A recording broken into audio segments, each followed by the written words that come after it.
Right now, I'm doing research on euthanasia, and basically what my study is hopefully going to show if there is a disparity in perception of euthanasia between combat veterans and non-veterans who are 60 years and older and are male.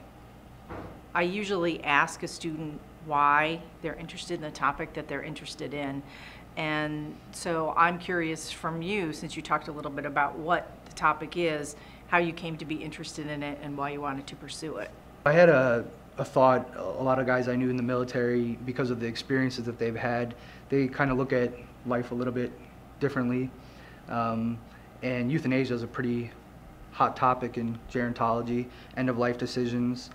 And just because of the different views of the friends that I have, I was curious.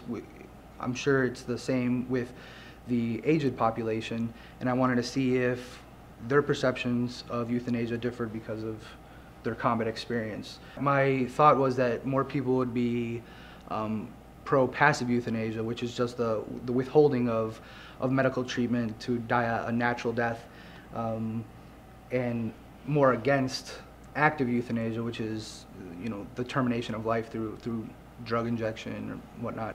And it tends to go towards combat veterans are a little bit more accepting of the active euthanasia than non-veterans. I am still gathering data, so I can't conclusively say how that's going to result, but that's what the trend is so far. I'm learning in this process as well, which has really been nice. And everyone that I've talked to about your thesis topic and your research has said, I want to hear more about that. That's really interesting. So I think that it's kind of broadened my horizons more as a faculty member and topics and issues that I cover. We had phone conferences that helped me along each week. I'd be like, well, this is where I'm at right now. This is what I've done. And then she'd constantly be giving me more ideas like, hey, what about this? Did you think about that?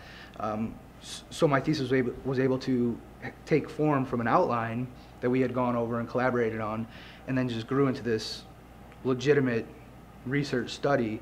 And so she's been there since the start of it.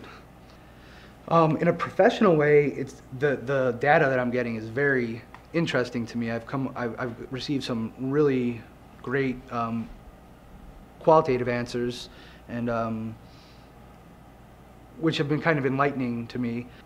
I sometimes find that because of my military experience, what my thought process is, sometimes am I the only person that thinks this way? And from getting those surveys, I find I'm pretty normal for the combat vets. So that's personally rewarding for me.